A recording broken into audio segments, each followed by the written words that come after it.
بسم الله الرحمن الرحيم. الحمد لله رب العالمين، والصلاة والسلام على الأتمان الأكملان على نبينا محمد وعلى آله وصحبه أجمعين. مشاهدي الأكارم، سلام الله عليكم ورحمته وبركاته. أهلا وسهلا ومرحبا بكم كالمعتاد في حلقة جديدة من برنامجكم رسالة سلام. نحن نبث هذه الرسائل من خلال سيرته العطرة صلى الله عليه وسلم، وقد كنا قد ذكرنا محاب النبي عليه الصلاة والسلام من البشر، ووصلنا إلى آخر من ذكرنا أسامة بن زيد وقصته مع فاطمة بنت قيس رضي الله تعالى عنه وارضاه، إذا كنتم قد تابعتم ذلك. وامتدادا لذكر بعض الصحابة الذين كان يحبهم النبي صلى الله عليه وسلم، رجلا يقال له زهير بن حرام. زهير بن حرام رضي الله عنه وارضاه. وكان هذا الرجل بدويا من أشجع، قبيلة أشجع كان منها. كان لا يأتي النبي صلى الله عليه وسلم إلا أتاه بطرفة أو تحفة من البادية. فعن أنس بن مالك رضي الله تعالى عنه وأرضاه أن رجلا من أهل البادية كان اسمه زهيرا، كان يهدي للنبي صلى الله عليه وسلم الهدية من البادية، فيجهزه رسول الله صلى الله عليه وسلم إذا أراد أن يخرج. فقال النبي صلى الله عليه وسلم: إن زاهرا باديتنا ونحن حاضروه. يا سلام! إن زاهرا باديتنا، يعني هو من البادية ونحن حاضروه. وكان النبي صلى الله عليه وسلم يحبه، هكذا يقول أنس. وكان النبي صلى الله عليه وسلم يحبه، وكان رجلا دميما.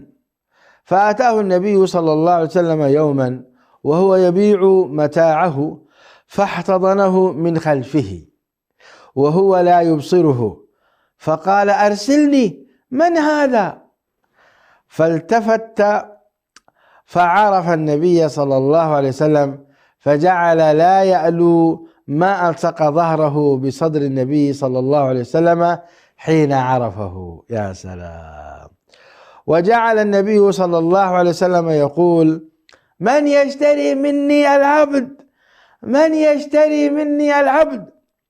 فقال: يا رسول الله، إذن والله تجدني كاسدا. فقال النبي صلى الله عليه وسلم: لكنك عند الله لست بكاسد، أو قال: لكن عند الله أنت غال. انتهى الحديث. هذا الحديث أخرجه الإمام أحمد بسنده، وقال محققو المسند: إسناده صحيح على شرط الشيخين. يا سلام! نعود للحديث مرة أخرى لنتأمل الفوائد الجمة التي به. أولا، هذا الرجل الذي اسمه زاهر ابن حرام رضي الله تعالى عنه وأرضاه هو من البادية، والنبي عليه الصلاة والسلام لا يفرق في الحب بين البادي والحاضر. فإذا كان البادي رجلا صالحا يحبه الله ورسوله، فإن النبي صلى الله عليه وسلم يظهر هذا الحب على هذا البادي أو الحاضر. وهذا الرجل أيضا كان ذميما أو دميما، يعني قبيح المنظر، ليس جميلا. ويدل هذا أيضا على أن الأمر في باطن الإنسان لا في خارجه، لأن الذي خلق الجمال هو الذي خلق القبح سبحانه وتعالى. فبالتالي ليس على الإنسان دور في أن يخلق نفسه، فإن هذه الخلقة هي من الله عز وجل. والله سبحانه وتعالى إذا منع شيئا أعطى أشياء كثيرة سبحانه وتعالى. وهذا العطاء العظيم الذي أعطاه الله عز وجل لزاهر بن حرام، وهو حب النبي عليه الصلاة والسلام له. فكان هذا الرجل يعني يأتي من البادية ويهدي للنبي صلى الله عليه وسلم الهدية من البادية، يعني أنواع الهدايا من البادية، ربما يكون لبنا أو مضيرا إذا كنتم تسمعون بالمضير، أو شيئا من أنواع التي تكون غالبا في البادية كالجلود وما إلى ذلك، فيجهزه رسول الله صلى الله عليه وسلم إذا أراد أن يخرج. يعني النبي عليه الصلاة والسلام أيضا كان يعطيه من الهدايا ومن الأمور التي يحتاجها في السفر، يجهزه يعني يحضرها له صلى الله عليه وسلم. فقال النبي عليه الصلاة والسلام في هذا الرجل: إن زاهرا باديتنا. وهذه إضافة تشريف، يعني من البدوان الذين هم يتبعون إلينا ونحبهم ويحبوننا زاهر بن حرام رضي الله تعالى عنه وأرضاه. وهو يقول عليه الصلاة والسلام: ونحن حاضروه، أي أن من بدوان النبي عليه الصلاة والسلام زاهر، وهو حاضر بالنسبة يعتبر من الحضر بالنسبة لزاهر رضي الله تعالى عنه وأرضاه. ومعنى باديتنا أي أنه ساكن في البادية، كما شرح بذلك أهل العلم والفضل. أي نعم.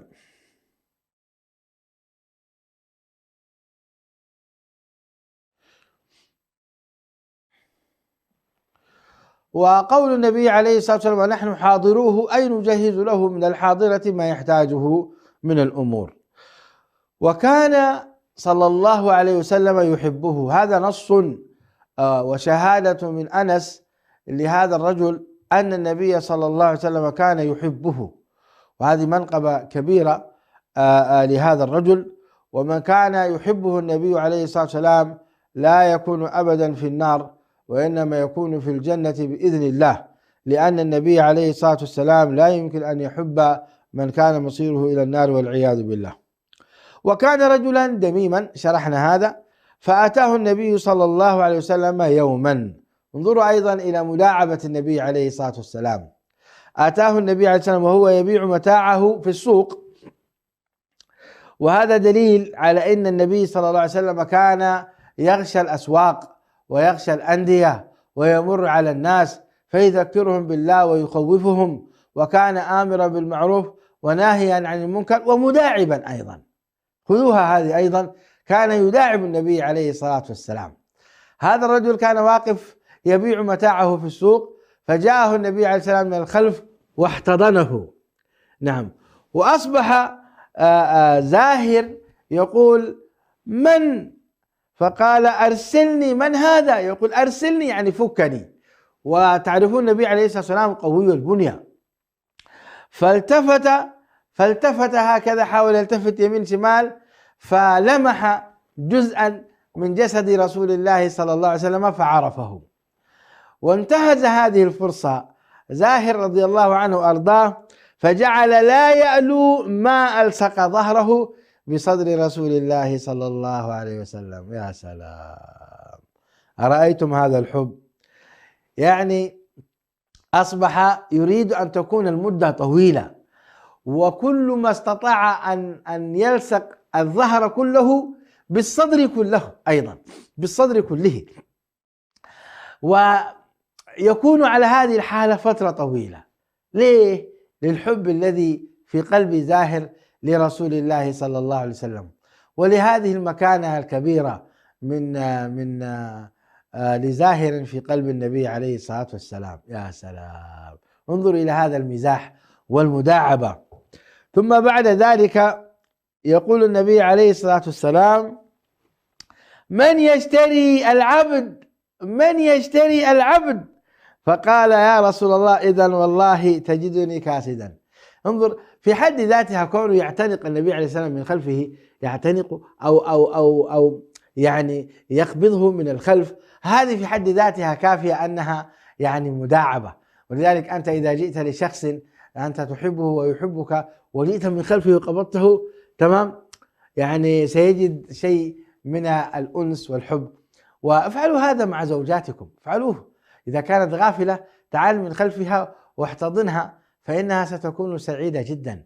فكيف إذا فعلته مع أصدقائك، مع إخوانك، مع يعني كل من تحب. ثم أيضا يقول النبي عليه السلام: من يشتري العبد؟ من يشتري العبد؟ يعني سبحان الله، إلى هذه المداعبة الجميلة الطيبة التي حقيقة تدل على عظم المحبة والأنس، وعظم أيضا الألفة التي بين رسول الله صلى الله عليه وسلم وهذا الصحابي الجليل زاهر ابن حرام. فقال زاهر: إذا تجدني كاسدا يا رسول الله، يعني ما حد يشتريني، أنا رجل قبيح المنظر قبيح الشكل، ما حد يشتريني. فقال له: ولكن أنت عند الله غال، أو أنت عند الله ليس بكاسد. الله أكبر. وهذا يدلنا معاشر المسلمين والمسلمات أن العبرة بتقوى الله عز وجل، العبرة بطهارة الباطن لا بطهارة الظاهر فحسب. لا شك أن طهارة الظاهر مطلوبة، وثيابك فطهر، ولكن العبرة الكبرى بطهارة الباطن. ولذلك نسأل الله تعالى أن يطهر قلوبنا، وأن يجعلنا حقيقة من الأصفياء الأنقياء الأتقياء. نسأل الله تعالى أن يجعلنا كذلك. لا يضرك أخي الكريم أن تكون ذميما إذا كنت متقيا لله سبحانه وتعالى. هذا لا يعني أنك تهمل في لبسك وجمالك، لا، ولكن إذا كان أصل خلقتك ذميما أو دميما فلا تحزن، فإن الأصل في الباطن. قال الله تبارك وتعالى: إن أكرمكم عند الله أتقاكم، إن أكرمكم عند الله أتقاكم. والتقوى يستطيع الإنسان أن يكتسبها بالاجتهاد وبذل الجهد والسعي في مرضاة الله والبعد عن معاصيه، يستطيع أن يصل. والله عز وجل وعدنا بالعون، قال تعالى: والذين جاهدوا فينا لنهدينهم سبلنا. الله أكبر. والذين جاهدوا فينا لنهدينهم سبلنا. سبحانك ربنا وبحمدك، ما أعظمك وما أجلك وما أرحمك. نحن نعيش هذا الجو الجميل من مداعبة النبي عليه الصلاة والسلام. إذن الحياة في الإسلام ليست كلها جد، لابد أن يكون لها بعض الجوانب من المزاح والمرح والسرور، وأيضا إخراج المشاعر الطيبة من الصدر إلى الآخرين، وإشعارهم بأن لديهم مكانة ولديهم كذلك. انظروا إلى هذا الصحابي يريد أن يكون أطول مدة. يذكرني هذا الصحابي بموسى عليه السلام حينما سأله الله عز وجل: وما تلك بيمينك يا موسى؟ قال: هي عصاي أتوكأ بها، أتوكأ عليها وأهش بها على غنمي ولي فيها مآرب أخرى. 4 ردود. يريد أن يطيل الحديث مع ربه عز وجل، ولربما ربه عز وجل سأله أيضا عن هذه المآرب فيطول الحديث أيضا الممتع مع الله عز وجل. يا سلام. انظروا إلى موسى عليه السلام، قال: وما تلك بيمينك يا موسى؟ قال: هي عصاي أتوكأ عليها وأهش بها على غنمي ولي فيها مآرب أخرى. وهذا الصحابي الجليل لما عرف أن النبي عليه الصلاة والسلام هو الذي أمسك به من خلفه، أراد أولا، حاول أن يلصق ظهره بظهر النبي عليه الصلاة والسلام قدر المستطاع. يا سلام. وأراد أن تطول المدة أيضا، رضي الله تعالى عنه وأرضاه. يا سلام. فرضي الله عن الصحابة الذين ضربوا لنا أروع المثل في عظم حبهم لرسول الله صلى الله عليه وآله وسلم. وهذا حقيقة يؤكد علينا أن المسألة تنظر وتقاس بما في الباطن، كما قال النبي عليه الصلاة والسلام: إن الله لا ينظر إلى صوركم وأموالكم ولكن ينظر إلى قلوبكم وأعمالكم، لكن ينظر إلى قلوبكم وأعمالكم. أخرجه الإمام مسلم من حديث أبي هريرة رضي الله تعالى عنه وأرضاه. هذا هو نبينا عليه الصلاة والسلام الذي ينبغي لنا أن نختفي أثره وأن نعمل بهديه حتى ننجو. قال الله تعالى: وإن تطيعوه تهتدوا. وهذا الصحابي الجليل أيضا البدوي الذي أتى من البادية كذلك نحن نحبه، لأن النبي صلى الله عليه وسلم كان يحبه، وبالتالي نكون نحن قد نلنا شرف محبة النبي عليه الصلاة والسلام. فإن من أحب ما يحب النبي صلى الله عليه وسلم فإنه ينال هذا الشرف العظيم. من الذين كان يحبهم عليه الصلاة والسلام الأنصار. الأنصار من هم الأنصار؟ من هم الأنصار رضي الله تعالى عنهم وأرضاهم؟ الأنصار مشاهدي الأكارم تعرفونهم، هم الذين استقبلوا النبي صلى الله عليه وسلم في المدينة المنورة وكانوا مؤمنين.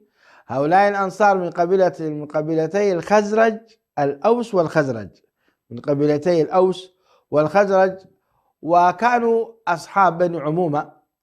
انتقلوا إلى مدينة منورة قبل الإسلام بفترة، لما هدم سد مأرب في اليمن وانتشر اليمنيون حول العالم، أتى من اليمن قبيلتان معروفتان تسمان الأوس والخزرج، وكانوا أبناء عمومة، وكانت بينهم خصومة شديدة وحروب طويلة العمر، ومعروف لديهم هذا الموضوع وهذه الحروب في تاريخهم. وكان اليهود الذين سكنوا المدينة أيضا، وهم ثلاث قبائل، بنو قينقاع وبنو النضير وبنو قريظة. هؤلاء الثلاثة كانوا متواجدين، فكان أيضا هؤلاء بعضهم بينهم وبين أوس تحالف، وبعضهم بينه وبين الخزرج أيضا تحالف. إذن كان هذا هو جو المدينة المنورة من حيث السكان. كان يسكنها بادئ ذي بدء العمالقة العرب قبل 5000 سنة تقريبا، وحصل عندهم بركان، تفجر هذا البركان وسال في بعض شوارع المدينة، وهو الذي يسمونه بالحرة، حجارة الحرة السوداء إلى الآن موجودة. إلى أنت لو خرجت باتجاه المطار وأخذت يمنة تجد هذه الحرة واضحة، أيضا باتجاه طريق الهجرة أيضا كذلك هذه الحجارة الحرة موجودة. المدينة المنورة من حيث الموقع الجغرافي يحدها من الشمال جبل عير، ومن الجنوب جبل أحد أو جبل ثور، ومن الشرق والغرب يحدها هذه الحرات التي حدثتكم عنها. سكن المدينة المنورة العمالقة، هم من قبائل العرب، وبعد العمالقة جاء وسكنها الأنصار. طبعا لعل اليهود سبقوا الأنصار في المدينة المنورة، ولكنهم ليسوا من سكن أو ليسوا أول من سكن في المدينة المنورة، بل هم يعتبرون من المهاجرين إليها أيضا، فإنهم قد قرأوا في كتبهم أن منطقة خيل سيقطنها أو سيكون فيها أو سيبعث فيها نبي، ومن خلال كتبهم التي قرؤونها جاءوا فبحثوا ووجدوا أن المنطقة هي مدينة المنورة، وكانت تسمى يثرب. وكان هذا بعد أن قتلهم بخت نصر في قبل الإسلام ب300 عام، قتلهم وشردهم، فبعضهم تفرق في نحو ربوع أوروبا، وبعضهم هاجر إلى الحبشة وغيرها، وبعضهم هؤلاء الثلاثة قبائل جاءوا وقدموا إلى منطقة المدينة المنورة. هذا هو مختصر تاريخ اليهود، فليسوا هم من أصل منطقة المدينة المنورة أبدا، وما يزعمونه وما يقولونه في بعض وسائل الإعلام بأنهم من سكان المدينة فهذا كذب وافتراء، بل هم أيضا هاجروا من خارج المدينة وأتوا إلى المدينة النبوية الكريمة، وأصل سكان المدينة هم العمالقة كما ذكرت لكم. إذن سكان المدينة الأوس والخزرج وبنو قريظة وبنو قينقاع وبنو النضير، وقد أجلاهم النبي صلى الله عليه وسلم لليهود كما تعلمون في قصتهم، فقد قتل رؤوس وقطع وضرب أعناق بني قريظة، وطرد بنو قينقاع بنو النضير خارج المدينة المنورة.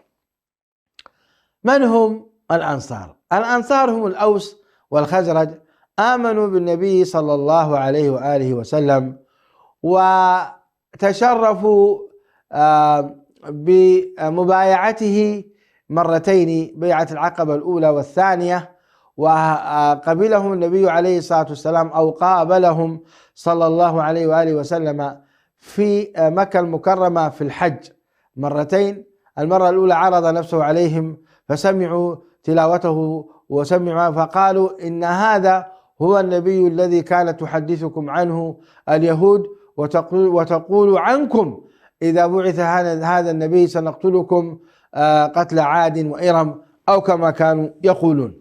الشاهد أن الأنصار رضي الله تعالى عنهم وأرضاهم آمنوا بالنبي عليه الصلاة والسلام، فكان من فضلهم ومكانتهم أن النبي صلى الله عليه وسلم كان يحبهم حبا شديدا.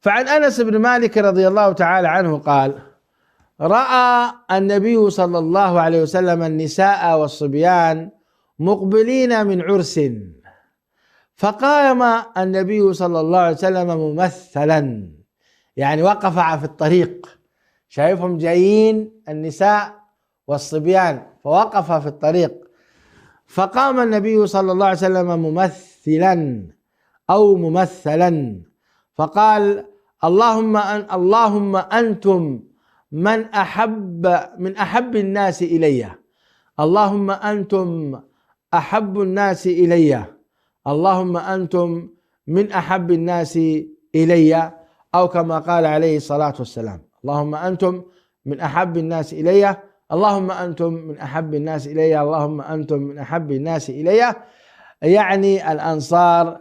هذا الحديث رواه الإمام البخاري ومسلم. مشاهدينا الكرام، فاصل ونعود إليكم نشرح هذا الحديث. الله عليكم، عدنا والعود أحمده. عن أنس بن مالك رضي الله تعالى عنه قال: رأى النبي صلى الله عليه وسلم النساء والصبيان مقبلين من عرس، فقام النبي صلى الله عليه وسلم ممثلا فقال: اللهم أنتم من أحب الناس إلي، اللهم أنتم من أحب الناس إلي، اللهم أنتم من أحب الناس إلي، يعني الأنصار. هذا الحديث العظيم تأكيد حب النبي عليه الصلاة والسلام للأنصار، وهو يكرر صلى الله عليه وسلم هذه العبارة ليؤكد، وأشبه ما يكون بالقسم، اللهم، يعني أشبه ما يكون بالقسم، أشهدك أني أحب الأنصار، كأنما يقول هذا عليه الصلاة والسلام: أنتم من أحب الناس إلي. وهذه شهادة ومنقبة كبيرة للأنصار رضي الله تعالى عنهم وأرضاهم، وهذا فضل كبير أيضا. وانظروا إلى النبي عليه الصلاة والسلام حينما يتهلل وجهه ويفرح ويسعد ويقف هذه الوقفة أمام النساء والصبيان القادمين من عرس، يقول النبي عليه الصلاة والسلام فيهم: اللهم أنتم من أحب الناس إلي. هذا دليل عظيم على حب النبي عليه الصلاة والسلام للأنصار، لأنهم أووه ونصروه وآمنوا به وقاتلوا الدين دون روحه صلى الله عليه وآله وسلم. قال في رواية عن أنس بن مالك رضي الله تعالى عنه أن امرأة من الأنصار أتت النبي صلى الله عليه وسلم معها أولاد لها، فقال النبي صلى الله عليه وسلم: والذي نفسي بيده إنكم لأحب الناس إلي. قالها ثلاثا مرارا، يعني أن النبي صلى الله عليه وسلم قال لها: والذي نفسي بيده إنكم لأحب الناس إلي، والذي نفسي بيده إنكم لأحب الناس إلي، والذي نفسي بيده إنكم لأحب الناس إلي. وهذه من السنة المفقودة، أن الإنسان أحيانا يحتاج أن يؤكد على شيء، فينبغي أن يكرره ثلاثا لأنها سنة، ولكن لا تكاد تجد هذه السنة حقيقة في كثير من الخطباء أو في كثير من المحدثين.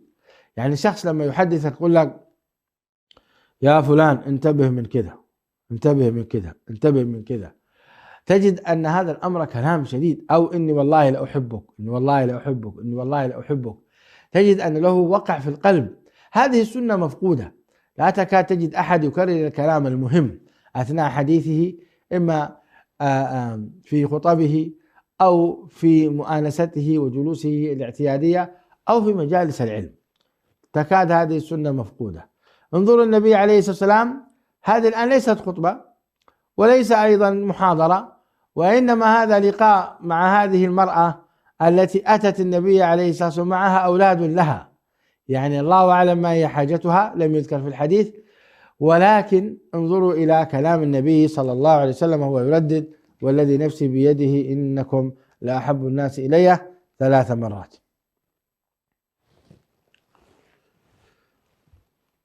وهذا الحب يكون للمجموع وليس للأفراد، فالأفراد لهم حكمهم فردا فردا، لكن مجموع الأنصار الذين قاتلوا مع رسول الله صلى الله عليه وسلم ودافعوا عنه وآووه في بلدهم وأسكنوه عليه الصلاة والسلام واحترموه وقدروه ووقروه، هؤلاء بمجموعهم يستحقون هذا الحب العظيم من رسول الله صلى الله عليه وآله وسلم، أو لا أقول يستحقون، وإنما هذا الفضل هو للجميع وليس للأفراد.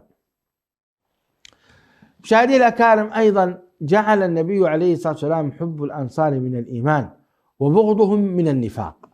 فعن أنس رضي الله تعالى عنه عن النبي صلى الله عليه وسلم قال: آية الإيمان حب الأنصار، الله أكبر، وآية النفاق بغض الأنصار. هذا الحديث أخرجه الإمام البخاري ومسلم. آية الإيمان حب الأنصار، وآية المنافق بغض الأنصار. فبالتالي نحن نحب الأنصار ونريد أن نكون من المؤمنين الذين يحبهم الله عز وجل ويترضى عنهم، ونعوذ بالله أن نبغض الأنصار. فإذا وجدت أخي المسلم أنصاريا فحاول أن تظهر له حبك الفريد، وحاول أنك تخصه بمزيد من الاحترام والسلام والتقدير من أجل أن تظهر هذه المحبة التي في قلبك للأنصار عملا بوصية رسول الله صلى الله عليه وآله وسلم. وفي بعض الأحاديث عن النبي عليه الصلاة والسلام أنه لا يحضرني الآن، لكن أشبه بوصية النبي عليه الصلاة والسلام: من أحبهم فقد أحب النبي صلى الله عليه وسلم، ومن أبغضهم فقد أبغض النبي عليه الصلاة والسلام. ولكن هذا يحتاج إلى مراجعة والتأكيد منهم. فحب الأنصار مشاهدي الأكارم من أعظم القربات إلى الله عز وجل. نعم. والحب كما قلت لكم يكون بمجموعهم. وثمة قصة حدثت تبين مكانة الأنصار عند رسول الله صلى الله عليه وسلم، ينبغي لنا أن نتدارسها وأن نقرأها في مثل هذا الموطن. الأنصار رضي الله تعالى عنهم وأرضاهم، كما ذكرنا في الآية الكريمة، الله عز وجل يقول: والسابقون الأولون من المهاجرين والأنصار والذين اتبعوهم بإحسان رضي الله عنهم. وفي قوله تعالى أيضا: الذين تبوأوا الدار والإيمان يحبون من هاجر إليهم ولا يجدون في صدورهم حاجة مما أوتوا ويؤثرون على أنفسهم ولو كان بهم خصاصة ومن يوق شح نفسه فأولئك هم المفلحون. نحسب أن الأنصار قد وقاهم الله عز وجل شر أنفسهم وأصبحوا إن شاء الله من المفلحين. الأنصار بمجموعهم بلا شك أنهم من المفلحين، وهذه الآيات كلها تدل على فضلهم وعلى مكانتهم. فنشهد الله تعالى من هذا المنبر أننا نحبهم ونحترمهم ونوقرهم وندافع عنهم صباحا ومساء، ورضي الله تعالى على تلك العظام.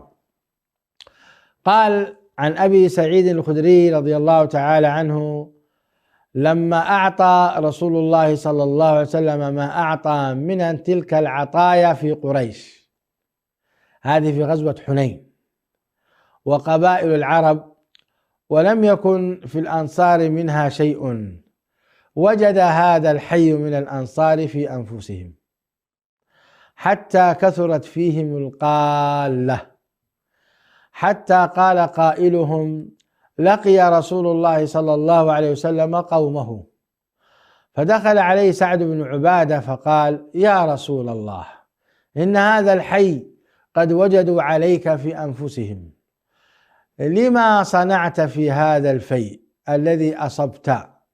قسمت في قومك وأعطيت عطايا عظاما في قبائل العرب، ولم يكن في هذا الحي من الأنصار شيء. هذا الحديث يبين واقعة حصلت مع الصحابة رضوان الله عليهم، وقبل ذلك مع رسول الله صلى الله عليه وسلم باتجاه الأنصار، وهي في غزوة حنين، لما نصر الله عز وجل نبيه وعباده المؤمنين في حنين، غنم النبي صلى الله عليه وسلم غنائم كثيرة، فكان يعطي قريش. لماذا؟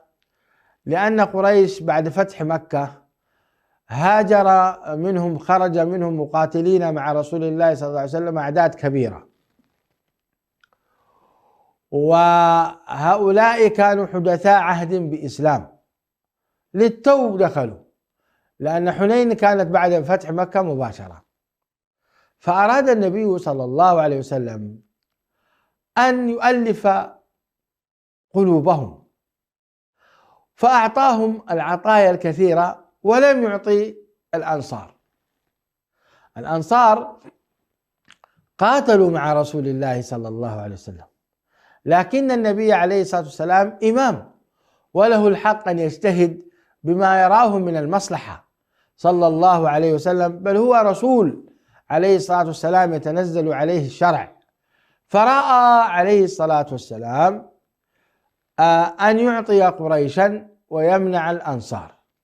الأنصار وجدوا في أنفسهم يعني كأنهم زعلانين باللغة الدارجة إن صح التعبير، يعني صار عندهم في خاطرهم شيء على من؟ على رسول الله صلى الله عليه وسلم، وهذا خطر لا ينبغي أن يكون في نفوسنا على رسول الله عليه الصلاة والسلام أبدا، لأن النبي صلى الله عليه وسلم لا يحكم حكما ولا يفعل فعلا إلا بأمر من الله عز وجل، ففعله وتقريره ولسانه الطاهر عليه الصلاة والسلام وحي من الله عز وجل، كما قال تعالى: وما ينطق عن الهوى إن هو إلا وحي يوحى. فدخل عليه سعد بن عبادة ليخبر النبي صلى الله عليه وسلم بهذا الأمر، لأن أصبح كما قال كثرت فيهم القالة يعني صاروا يتناقلون بالكلام فيما بينهم حول هذا الموضوع. نعم. فحتى قال قائلهم: لقي رسول الله صلى الله عليه وسلم قومه، يعني وجد قومه فأعطاهم. وهذه خطيرة جدا، هذه خطيرة للغاية، فيها شيء لا يليق برسول الله صلى الله عليه وسلم. فدخل عليه سعد بن عبادة، لأنه ما رضي سعد أن يستمر الناس في الكلام، هذا خطير جدا. فقال عليه الصلاة والسلام: يا رسول الله، إن هذا الحي قد وجدوا عليك في أنفسهم، يعني كأن في خاطرهم شيء. قال: لما صنعت في هذا الفيء؟ قال: الذي أصبت، قسمت في قومك وأعطيت عطايا عظاما في قبائل العرب، ولم يكن في هذا الحي من الأنصار شيء. قال النبي عليه الصلاة والسلام: فأين أنت من ذلك يا سعد؟ يعني يريد أن يرى رأي سعد في هذا الموضوع. قال: يا رسول الله، ما أنا إلا امرؤ من قومي، وما أنا إلا، يعني كأنه هو أيضا أخذ في خاطره وفي نفسه. قال: أي النبي عليه الصلاة والسلام: فاجمع لي قومك في هذه الحظيرة، يعني مكان يجتمعون فيه الصحابة الأنصار الذين تكلموا في رسول الله صلى الله عليه وآله وسلم. الله المستعان. وهذا يا أخي شيء عجيب، إذا كان الصحابة قد وقع في أنفسهم هذا، فالدعاة والمشايخ والأئمة والقادة ورؤساء الشركات والمدراء الذين يقسمون أحيانا لبعض موظفيهم بعض الأمور ويعطونهم بعض الميزات لمصلحة هم يرونها، فلا تحزنوا من كون بعض الموظفين يغضبون عليكم أو يجدون في أنفسكم، فهذا النبي عليه الصلاة والسلام قد وجدوا في أنفسهم عليه بغير حق صلى الله عليه وآله وسلم.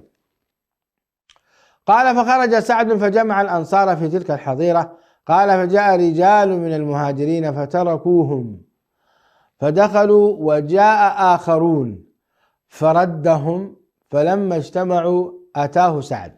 هذا الاجتماع خاص بالأنصار، ليس للمهاجرين شيء، لكن بعض المهاجرين سمحوا لهم بالدخول. لماذا؟ الله أعلم، لحكمة قد يعلمها النبي عليه الصلاة والسلام.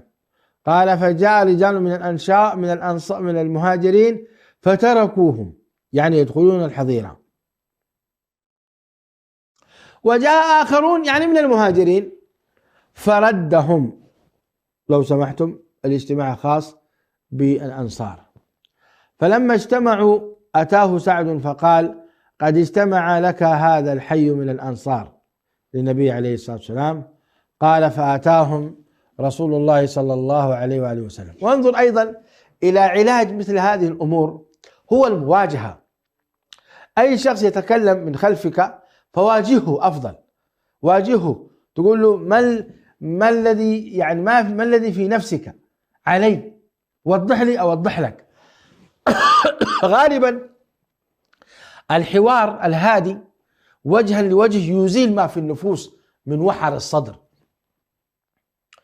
فحمد الله وأثنى عليه، وهذه عادته عليه الصلاة والسلام في المجالس والخطب، أنه يحمد الله عز وجل: يا ليت قادتنا وحكامنا ورؤساءنا ورؤساء المسلمين أن يقتدوا برسول الله صلى الله عليه وسلم في خطبهم المنبرية السياسية والعسكرية والتجارية والاقتصادية، أن يبدأوا بالحمد والثناء على الله عز وجل، ثم يثنوا بذلك على رسول الله صلى الله عليه وسلم. لا تكاد تجد هذا الأمر موجود في الخطب السياسية والعسكرية والاقتصادية، لا تكاد أبدا تجد هذا، مع الأسف الشديد. نحن أمة وقائدنا هو النبي عليه الصلاة والسلام، فينبغي لنا جميعا حكاما ومحكومين أن نقتدي برسول الله صلى الله عليه وسلم. فقال عليه الصلاة والسلام: يا معشر الأنصار، ما قالة بلغتني عنكم، يعني ما مقالة بلغتني عنكم وجدة وجدتموها في أنفسكم، ألم آتيكم ضلالا فهداكم الله، وعالة فأغناكم الله، وأعداء فألف الله بين قلوبكم؟ قالوا: بل الله ورسوله أمن وأفضل. قال: ألا تجيبونني يا معشر الأنصار؟ قالوا: وبماذا نجيبك يا رسول الله؟ ولله ولرسوله المن والفضل. هكذا أجاب الصحابة. نعيد العبارات. أولا، ناداهم النبي عليه الصلاة والسلام بوصفهم الجميل الذي وصفهم الله عز وجل به، الأنصار، يا معشر الأنصار. وعادة مثل هذا النداء يرقق القلوب. ثم قال: ما قالة بلغتني عنكم، ما الذي حدث؟ ما هي المقالة التي في نفوسكم علي؟ بعد ذلك قال لهم: ألم آتيكم ضلالا فهداكم الله، يذكرهم بنعم الله عز وجل. وهذا أيضا أسلوب عظيم من أساليب المناقشة.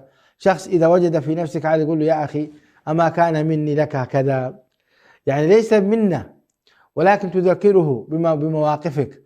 ألم يحصل لك كذا فكان مني كذا، ألم يقل عنك فلان كذا ودافعت عنك، ألم يحصل كذا. هذا يزيل وحر الصدر ويزيل ما في النفوس. انظروا إلى هذا الأسلوب النبوي العظيم. وأعداء، يعني كنتم أعداء 40 سنة وهم مقاتلون، وهذا نص عليه ربنا عز وجل أيضا في كتابه العزيز. فألف الله بين قلوبكم، وهذا حصل أيضا بفضل دعوة النبي عليه الصلاة والسلام، وبفضل مجيئه إلى المدينة المنورة ألف الله عز وجل بين قلوبهم. ماذا ردوا؟ قالوا بل الله ورسوله أمن والفضل وأفضل، يعني بمعنى أن الله عز وجل له المنة والفضل كاملة. فقال عليه الصلاة والسلام لم يعجبه هذا الرد، قال ألا تجيبونني يا معشر الأنصار؟ قالوا وماذا وبماذا نجيبك يا رسول الله؟ ولله ولرسوله المن والفضل. فعلا المنة لله سبحانه وتعالى. لقد من الله على المؤمنين إذ بعث فيهم رسولا من أنفسهم يتلو عليهم آياته ويزكيهم ويعلمهم الكتاب والحكمة وإن كانوا من قبل في ضلال مبين. هي منة من الله عز وجل. النبي عليه الصلاة والسلام منة من الله ادخره الله عز وجل لآخر هذه الأمة، هذا النبي الكريم عليه الصلاة والسلام. قال أما والله لو شئتم لقلتم فلصدقتم وصدقتم. انظروا ماذا يقول النبي عليه الصلاة والسلام. أيضا الاعتراف بفضائل الآخرين وذكر محاسنهم وما قدموه لك في ساعة العسرة من أخلاق النبي عليه الصلاة والسلام. لا تقل إنما أوتيته على علم عندي، إنما قل هذا بفضل الله ثم بفضلك. أنت الذي حقيقة وقفت معي، أنا ما أنسى فضلك يوم كان ويوم كنت كذا وكذا. هذا هدي النبي عليه الصلاة والسلام يرقق القلوب وتكسب قلوب الناس. انظروا ماذا يقول. أما والله لو شئتم لقلتم فلصدقتم ولصدقتم، أتيتنا مكذبا فصدقناك. الله، صحيح قريش كذبت النبي عليه الصلاة والسلام وأرادت سجنه أو قتله أو نفيه عليه الصلاة والسلام. إذ يمكر بك الذين كفروا ليثبتوك أو يقتلوك أو يخرجوك ويمكر الله ويمكرون ويمكر الله والله خير الماكرين. ما حصل هذا؟ حصل. خرج النبي عليه الصلاة والسلام مكذبا، كذبته قريش. قال الله تعالى وكذب به قومك وهو الحق. فقريش كذبت النبي عليه الصلاة والسلام بلا شك. ومخذولا فنصرناك، والنبي عليه الصلاة والسلام خذلته قريش. قال لهم قولوا لا إله إلا الله تفلحوا. وفي بعض الأقوال يعني تدين لكم العرب والعجم، ولكنهم خذلوا النبي عليه الصلاة والسلام. وطريدا فآويناك، أيضا النبي عليه الصلاة والسلام خرج من مكة المكرمة مهاجرا فارا بدينه سالكا طريق غير مألوف متجها إلى المدينة المنورة، واستقبلوه بكل ترحاب طلع البدر علينا من ثنيات الوداع. وعائلا فآسيناك، العائل هو الفقير، والنبي عليه الصلاة والسلام بأمته وبدعوته كان فقيرا، لكن بشخصه الكريم كان لا يحتاج إلى أحد عليه الصلاة والسلام. ولكن هؤلاء الأنصار يعني وقفوا مع النبي صلى الله عليه وسلم بمجموعهم في نصرته بأموالهم وأولادهم وبما آتاهم الله عز وجل من الوجاهة والفضل. فهذه الأمور ذكرها النبي عليه الصلاة والسلام. ومن السنة أنت إذا وجدت مثل هذا أيضا أن تذكر بمحاسن خصمك وبمواقفه معك. نعم. أوجدتم في أنفسكم يا معشر الأنصار في لعاعة من الدنيا، يعني بالله عليكم يعني تغضبون علي، كأنما يقول هكذا عليه الصلاة والسلام، في لعاعة من الدنيا تألفت بها قوما ليسلموا من أجل أن يسلموا، ووكلتكم إلى إسلامكم لأنكم أنتم مؤمنين وإيمانكم قوي ولا تحتاجون إلى تأليف قلوبكم وهذه اللعاع والدنيا الفانية. أفلا ترضون يا معشر الأنصار؟ بعد أن قال هذا الكلام وقلل من شأن الدنيا، قال لهم عليه الصلاة والسلام: أفلا ترضون يا معشر الأنصار أن يذهب الناس بالشاة والبعير وترجعون أنتم وترجعون برسول الله صلى الله عليه وسلم في رحالكم؟ فوالذي نفس محمد بيده لولا الهجرة لكنت امرأ من الأنصار، ولو سلك الناس شعبا وسلكت الأنصار شعبا لسلكت شعب الأنصار. اللهم ارحم الأنصار وأبناء الأنصار وأبناء أبناء الأنصار. فبكى القوم حتى أخضلوا لحاهم أو اخضبت لحاهم بالدموع، وقالوا: رضينا برسول الله صلى الله عليه وسلم قسما وحظا.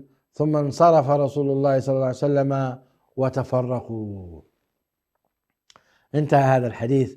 رأيتم هذا الموقف والدرس العظيم من النبي عليه الصلاة والسلام. هذا ينفع رؤساء الحكام، وينفع رؤساء البلدية، وينفع رؤساء المدراء، وينفع كل من تحته، حتى أيضا ينفع الآباء في تقسيم بعض الأمور لمصالح معينة. أنت تعطي الابن الذكي شيئا ولا تعطي الآخر شيئا، أو ربما تعطي الغبي الضعيف من أجل أن تحفزه ولا تعطي الذكي الذي لا يحتاج إلى ذلك. وهكذا نستفيد من هذه القسمة من هذا الحديث.